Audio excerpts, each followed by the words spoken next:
اماں ابا ہمیشہ زندہ رہتے ہیں۔ لوگ کہتے ہیں نا کہ اماں ابا مر جائیں تو دنیا ویران ہو جاتی ہے، گھر سونا لگتا ہے، پر مجھے لگتا ہے کہ اماں ابا ہمیشہ زندہ رہتے ہیں اور ہمارے ساتھ رہتے ہیں۔ بھول تو ہم ان کو جاتے ہیں۔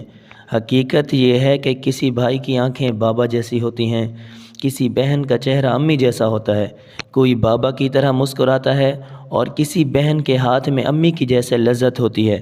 اماں ابا کب مرتے ہیں؟ وہ کب چھوڑ کے ہمیں جاتے ہیں؟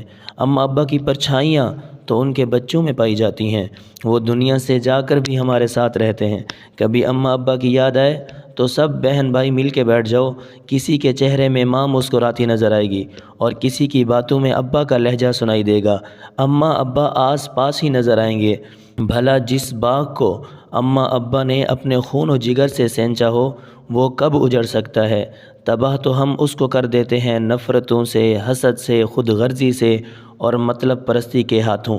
اماں ابا تو زندہ ہی رہتے ہیں۔ اماں ابا سے پیار کیجیے، بہن بھائیوں سے پیار کیجیے اور اس پیار کو ہمیشہ قائم و دائم رکھیں۔ یقین جانیے دنیا جنت بن جائے گی۔